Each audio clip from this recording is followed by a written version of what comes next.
Hello students, welcome back for your next video lecture of vector. Now today we'll start types of vector. पिछले class में हम लोगों ने पढ़ चुका था some types of vector, तो आज हम पढ़ेंगे फर्दर। सबसे पहली बात कि दो वेक्टर जिसका मैग्नीट्यूड इक्वल होता है और डायरेक्शन सेम होता है क्या कहलाता है? Equal vector. दूसरा, दो वेक्टर जिसका मैग्नीट्यूड इक्वल है और अपोजिट इन डायरेक्शन है तो उसको हम क्या कहेंगे? Opposite vector. अब देखिए नेक्स्ट टॉपिक है कोप्लानर वेक्टर। जैसे कि यह जो प्लेन है यह है बोर्ड का प्लेन। बोर्ड का प्लेन है तो बोर्ड के प्लेन में जितने वेक्टर होंगे मतलब एक ही प्लेन में हो को मतलब एक ही प्लानर मतलब प्लेन में, एक ही प्लेन में, तो एक प्लेन में जितने भी वेक्टर हैं, ठीक है, तो उस वेक्टर को हम कहते हैं कोप्लानर वेक्टर। एक ही प्लेन में होना चाहिए। जैसे ये कैसे भी है, किसी भी डायरेक्शन में हो, वो कौन सा है? ये कैसा वेक्टर है? कोप्लानर वेक्टर है। अब कोप्लानर वेक्टर है मतलब डायरेक्शन किसी भी डायरेक्शन में होना चाहिए।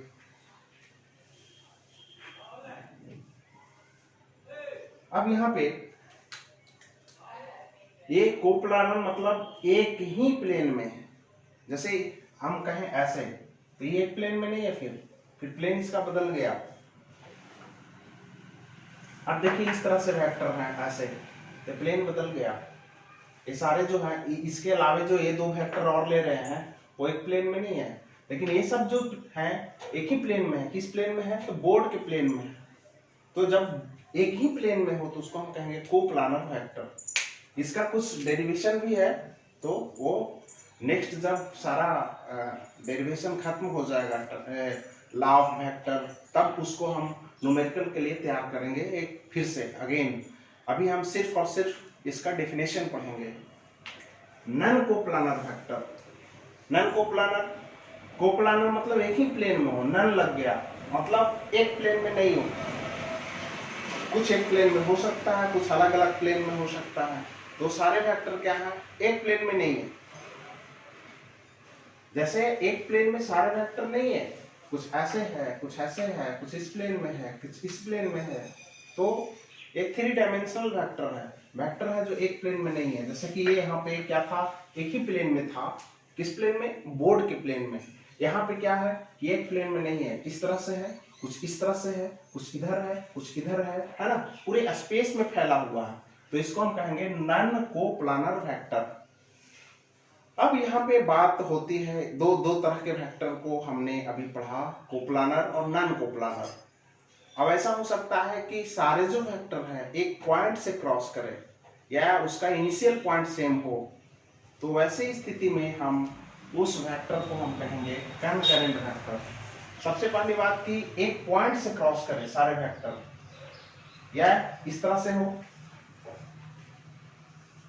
एक ही पॉइंट से क्रॉस कर रहा है, ठीक है, ऐसा भी रहेगा तो इसको कंकरेंट वेक्टर ही हम कहेंगे। इस तरह से भी रह सकता है। देखिए यहाँ पे इसका डायरेक्शन इधर है, इसका डायरेक्शन इधर है, इसका डायरेक्शन इधर है, मतलब एक ही पॉइंट से क्रॉस कर रहा है। तो 2 और मोर वेक्टर, 2 या 2 से अधिक वेक्टर जो एक पॉइंट से क्रॉस करे उसको हम क्या कहते हैं? कंकरेंट वेक्टर कहते हैं। अब यहाँ पे सवाल उत्पन्न होता है कि कंकरेंट वेक्टर तो है, चलिए ठीक है। अब ऐसा भी हो सकता है कि एक दो वेक्टर ऐसे हो, एक तो एक प्लेन में था, ये सारे जो है वो एक ही प्लेन में है, बोर्ड के प्लेन में है। अब हम कह रहे हैं कि नहीं, बोर्ड के प्लेन में नहीं है, इस तरह से है। तो इस तरह से अगर हम देखें तो एक तो है कि कंकरेंट वेक्टर जो प्लेन में है, एक प्लेन में है कंकरेंट वेक्टर, रोक दीजिए आप, कंकरेंट वेक्टर जो एक ही प्लेन में है, कंकरेंट वेक्टर जो एक प्लेन में है, और दूसरा कंकरेंट वेक्टर जो एक प्लेन में नहीं है, मतलब इस तरह से है। अब यहाँ पे जो चीजें हैं कि उसको दो कैटेगराइज में कर दिया जाएगा। किसको? कंकरेंट वेक्टर को। एक तो भाई जो एक प्लेन में है, एक ही प्लेन में है, दूसरा जो एक प्लेन में नहीं है। तो दो टाइप का यहाँ पे हो गया क्या, कंकरेंट वेक्टर। तो सबसे पहली बात, concurrent vector two or more vector crosses from one point is called concurrent vector. और कंकरेंट वेक्टर टू टाइप्स का हो गया, एक कोप्लानर मतलब जो एक ही प्लेन में और एक ही पॉइंट से क्रॉस करे, और दूसरा एक पॉइंट से क्रॉस करे लेकिन एक प्लेन में नहीं हो। किस तरह से हो, इस तरह से हो। देखिए एक प्लेन में है और ये एक ही पॉइंट से क्रॉस कर रहा है लेकिन अलग अलग प्लेन में है, ठीक है, प्लेन सेम नहीं है। यहां भी इस तरह से हो सकता है, ठीक है, क्लियर है। तो यहाँ पे दो टॉपिक और है, कोप्लानर कंकरेंट और non coplanar concurrent. Coplanar concurrent मतलब एक प्लेन में हो और एक ही पॉइंट से क्रॉस करे, और यहाँ डिफरेंट प्लेन में हो और एक पॉइंट से क्रॉस करे, तो उसको हम क्या कहेंगे, नॉन कोप्लानर कंकरेंट। क्लियर है। तो to or more vector lie in the same plane and crosses from one point is called what, coplanar concurrent vector. Two or more vector crosses from one point and not lie in the same plane is called what, non coplanar concurrent vector. तो इसको आप लोग write down कीजिए, उसके बाद हम next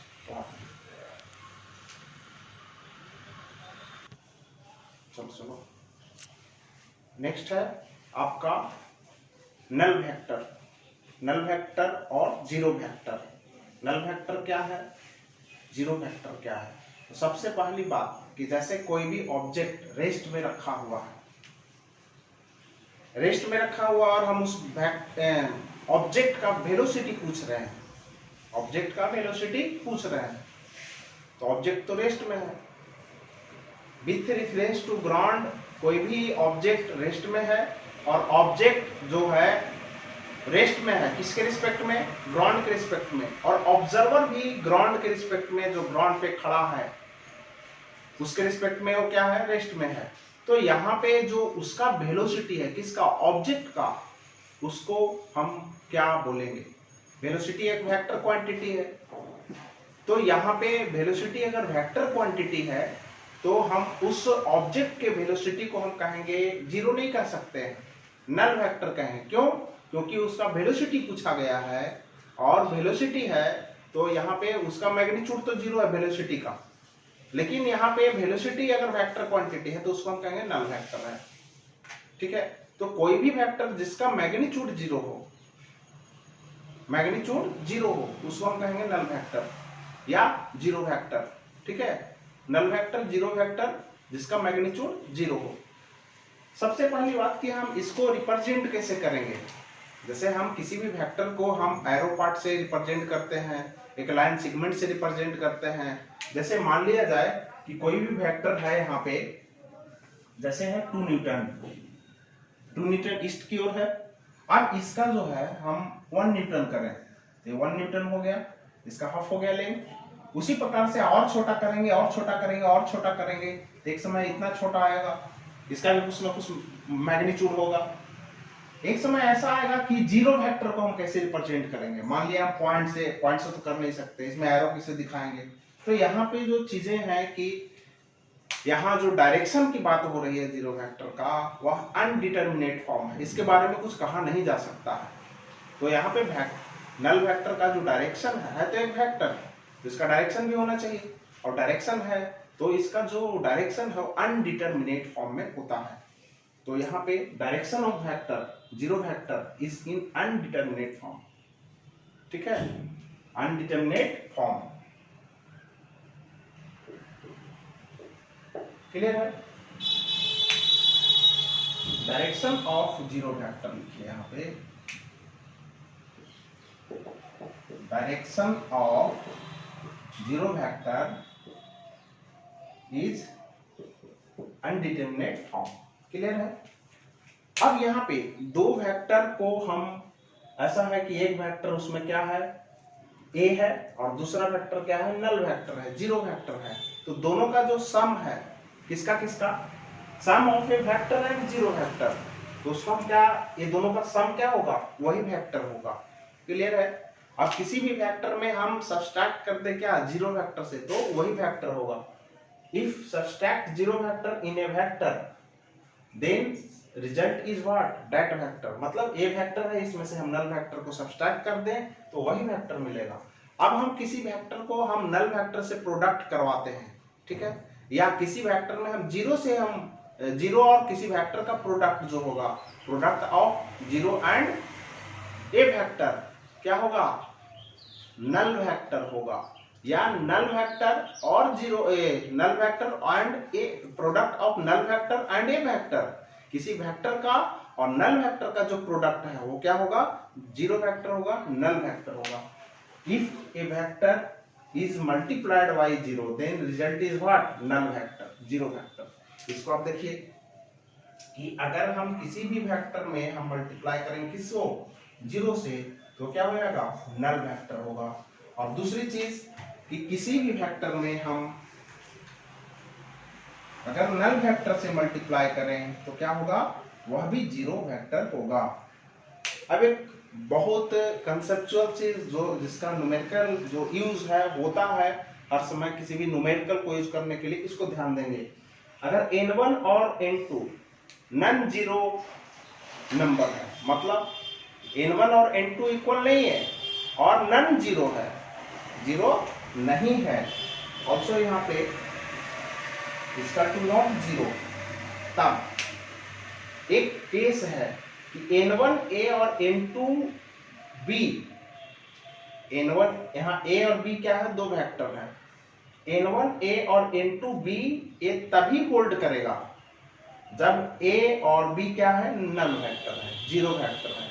फिर से समझिए, n1 n2 क्या है, दो वेक्टर दो नंबर है, n1 और n2 क्या है, दो नंबर है, a और b क्या है, यहाँ पे दो वेक्टर है।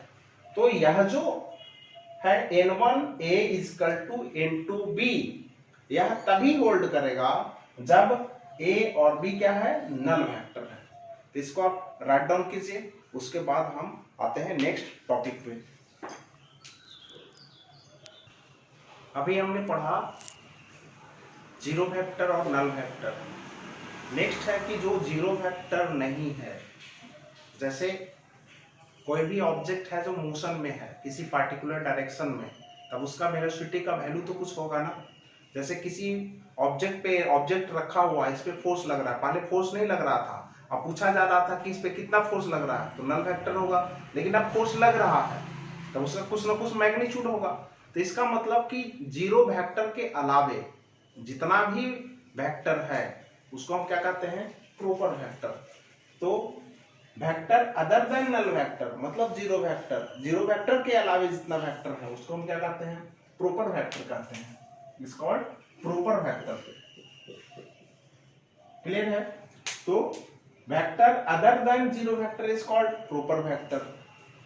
इसमें कुछ नहीं है, जीरो वेक्टर के अलावे जितना वेक्टर है उसको हम कहते हैं proper vector. Next, area actually normally हम जानते हैं कि नहीं ये स्केलर है, लेकिन पूरे वेक्टर के हिसाब से देखा जाए तो एरिया एक वेक्टर क्वांटिटी है।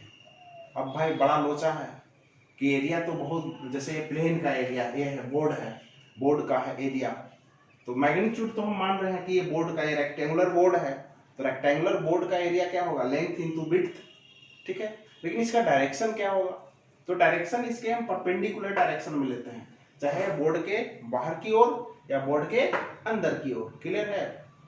तो यहाँ पे दो डायरेक्शन होगा, यहाँ पे अब दो डायरेक्शन में से होगा एक ही डायरेक्शन, लेकिन यहाँ पे दो डायरेक्शन दिख रहा है कि एक बाहर की ओर है एक अंदर की ओर है, हम किसको लेंगे। तो अकॉर्डिंग टू क्वेश्चन उस समय हमें मतलब चूज करना होता है, या एक पर्टिकुलर डायरेक्शन होता है इसमें जो कैलकुलेट करके आता है, उस डायरेक्शन में हम लेते हैं। लेकिन ये जो डायरेक्शन है दो ही डायरेक्शन में होगा, चाहे बाहर की ओर मतलब परपेंडिकुलर टू द प्लेन, इस प्लेन के परपेंडिकुलर डायरेक्शन में, इस डायरेक्शन में, यह जो पेन है यह प्लेन के क्या है, परपेंडिकुलर डायरेक्शन में। थोड़ा और देख लीजिए डिस्क्राइब करके। जैसे मान लिया जाए कि ये प्लेन है, ठीक है, ये प्लेन है, छोटा सा प्लेन है, तो इस पे इसका जो एरिया होगा यह इसका मैग्नीट्यूड हो जाएगा। यह जो एरिया है, जैसे इसका है एल है, ये बी है, तो एरिया कितना हो जाएगा जी, एल इंटू बी। तो इसका जो मैग्नीट्यूड है वो एल इंटू बी हो गया।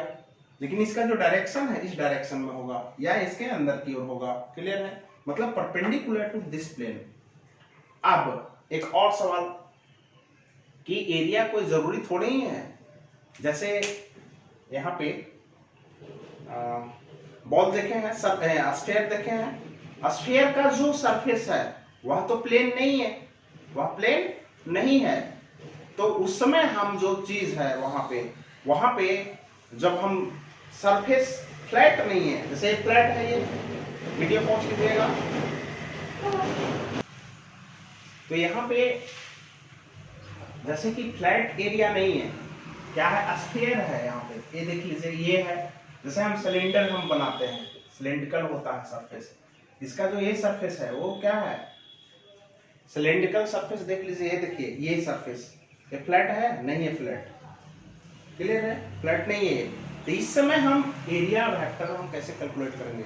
सबसे पहली बात कि स्फीयर का तो भाई हम जानते हैं कि सरफेस एरिया कितना होता है, लेकिन हर एक पॉइंट की अगर बात करें तो यहाँ पे अगर हम मान लिया जाए कि हम एक छोटा सा ये करते हैं, पार्ट लेते हैं, तो यहाँ पे इसको फ्लैट भी मान ले, थोड़ा सा एकदम छोटा सा एक पॉइंट जैसा एकदम नॉर्मल, जैसे अर्थ है वह भी स्फीयर है। तो अलग अलग अर्थ के पॉइंट पे जो डायरेक्शन है वह अलग अलग होगा। तो हम कौन सा डायरेक्शन लेंगे, सबसे बड़ा सवाल। तो सबसे पहली बात कि यहाँ पे हम किसी एक पार्टिकुलर पार्ट की हम बात करेंगे स्फीयर के। तो यहाँ पे हम मान लिया इस पार्ट की हम बात करें, इस पार्ट की मान लिया इसका जो एरिया है वो डीए है, ठीक है, और डीए वेक्टर है, इसका कितना है एरिया। इस पार्ट की हम बात करें, इसका एरिया है मान लिया आपको डीए, ठीक है। तो इसका डायरेक्शन किधर होगा, तो इसके परपेंडिकुलर डायरेक्शन में होगा। क्लियर है, इस सरफेस के परपेंडिकुलर डायरेक्शन में होगा। तो यहाँ पे आगे चल के हम भी पढ़ेंगे। यहाँ पे फिर देख लीजिए, ये सरफेस क्या है,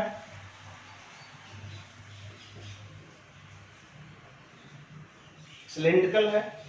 हम हर एक पॉइंट पे अगर हम देखें, यहाँ पे किस डायरेक्शन में होगा, लेकिन यहाँ पे किस डायरेक्शन में होगा, किस डायरेक्शन में होगा। तो हम एक छोटे स्मॉल पार्ट की हम बात करेंगे, ना कि होल सरफेस की बात करेंगे, और उसका फिर एनालिसिस करेंगे।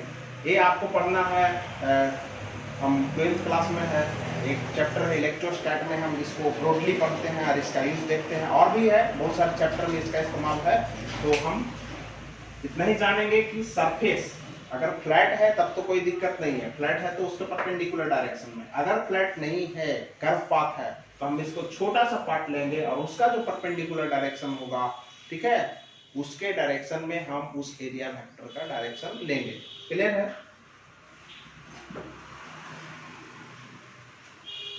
अब यहाँ पे उसी तरह से लेंथ जो है, लेंथ एक्चुअली है क्या, नॉर्मली ये स्केलर है, किसी भी वैल्यू जैसे 2 मीटर या क्या है, स्केलर है, लेकिन हम फिजिक्स में पढ़ते हैं इसको वेक्टर। क्लियर है। तो यहाँ पे लेंथ डायरेक्शन क्या होगा, तो डायरेक्शन या तो इस डायरेक्शन में होगा या इस डायरेक्शन में होगा, ठीक है। तो इसका एक पार्टिकुलर डायरेक्शन होता है।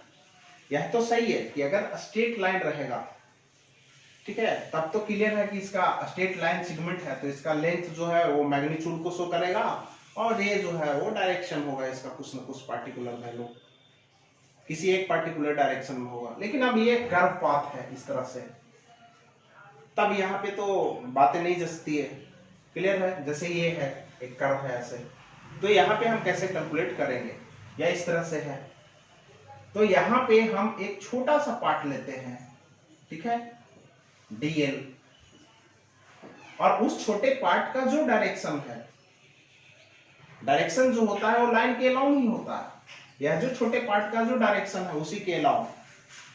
तो वहां पे क्या होगा आपको कि वो छोटा सा पार्ट का जो डायरेक्शन है वही डायरेक्शन होगा लेंथ वेक्टर का।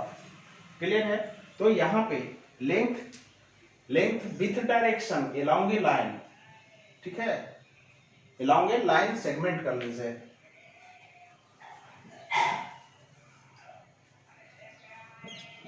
ठीक है, और part of line is called part of line. Is called length vector. Length with direction, length with direction मतलब कि लेंथ भी हो किसी पर्टिकुलर लाइन का और विथ उसका डायरेक्शन हो कुछ ना कुछ, तो उसको हम क्या कहेंगे, लेंथ वेक्टर कहेंगे। और इसका ऑब्वियसली इसका मैग्नीट्यूड है, जो लेंथ का जो मैग्नीट्यूड है वही मैग्नीट्यूड है। अब आपका नेक्स्ट टॉपिक है को इनिशियल वेक्टर। तो ऐसा वेक्टर जिसका इनिशियल पॉइंट सेम हो, जैसे यहाँ पे 3 वेक्टर है जिसका इनिशियल पॉइंट क्या है, सेम है।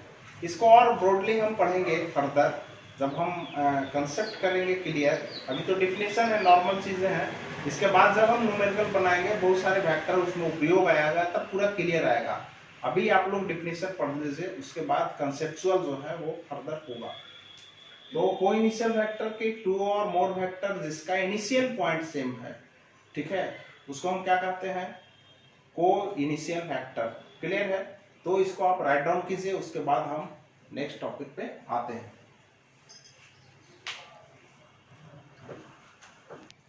नेक्स्ट टॉपिक है कोलिनियर वेक्टर। कोलिनियर, कोलिनियर मतलब एक ही लाइन में होना चाहिए। लाइन ऑफ सपोर्ट एक टर्म है नया यहाँ पे, line of support. Line of support किसको कहते हैं, तो जैसे किसी वेक्टर का डायरेक्शन है, जैसे एक ही पार्टिकुलर डायरेक्शन में है, ईस्ट की ओर है और एक ही लाइन के अलावा है, तो इसका लाइन ऑफ सपोर्ट जो है, एक लाइन हम बनाएंगे इसको ज्वाइन करते हुए, ठीक है, एक लाइन है इधर भी इधर भी, तो ये हो गया आपका लाइन ऑफ सपोर्ट। क्लियर है? जैसे कि एक ही ये लाइन है और जो डायरेक्शन है वेक्टर का इसी के अलावा है, चाहे इधर हो चाहे इधर हो, कोई जरूरी नहीं है कि एक ही डायरेक्शन में, उसका पूरी डायरेक्शन में हो सकता है। तो लाइन ऑफ सपोर्ट एक ही है, ठीक है, एक ही डायरेक्शन में हो सकता है या पूरी डायरेक्शन में हो सकता है, ठीक है। तो 2 और मोर वेक्टर जिसका लाइन ऑफ सपोर्ट क्या है, एक ही है, मतलब एक ही डायरेक्शन में है, या उसका जो लाइन ऑफ सपोर्ट है बहुत सारे वेक्टर का उसके पैरेलल हो।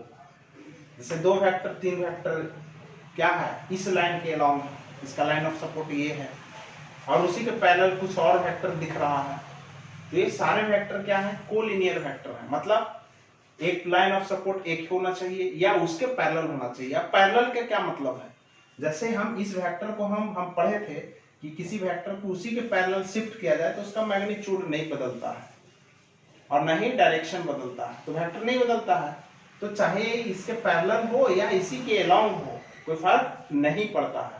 तो यहाँ पे कोलिनियर वेक्टर मतलब कि जिसका वैसे वेक्टर जिसका लाइन ऑफ सपोर्ट एक ही हो या लाइन ऑफ सपोर्ट उसके पैरेलल हो उस वेक्टर के, मतलब जो लाइन है उसी के अलाउंग हो या उसके पैरेलल हो कोई वेक्टर, तब वो वेक्टर क्या कहलाएंगे, कोलिनियर वेक्टर। तो मैग्नीट्यूड की अब बात होगी कि मैग्नीट्यूड सर सेम रहेगा या नहीं रहेगा, एक बड़ा सवाल है। तो मैग्नीट्यूड जो है वह अलग अलग हो सकता है, क्लियर है, डिफरेंट हो सकता है। लाइन ऑफ सपोर्ट जो है एक लाइन के अलावा होगा या उसके पैरेलल होगा, तो उसको हम क्या कहेंगे, कोलिनियर वेक्टर। कि बहुत सारे वेक्टर हैं जो क्या है, एक लाइन ऑफ सपोर्ट हो उसका और या उसके पैरेलल हो।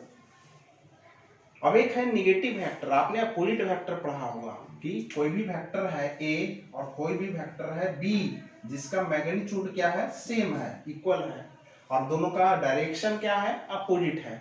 तो यहाँ पे हम बताए थे A vector equal to minus B vector, मतलब दोनों का मैग्नीट्यूड इक्वल है लेकिन अपोजिट इन डायरेक्शन है। तो यहाँ पे बी वेक्टर को ए का निगेटिव वेक्टर कहेंगे। क्लियर है? निगेटिव वेक्टर मतलब जैसे कोई वेक्टर है, ठीक है, अब ये वेक्टर जो है वह क्या है तुम्हारा, जैसे कि 2 न्यूटन ईस्ट है, ये वेक्टर है, तो ए का जो निगेटिव वेक्टर है वो इस डायरेक्शन में होगा, कितना, 2 न्यूटन वेस्ट, ठीक है।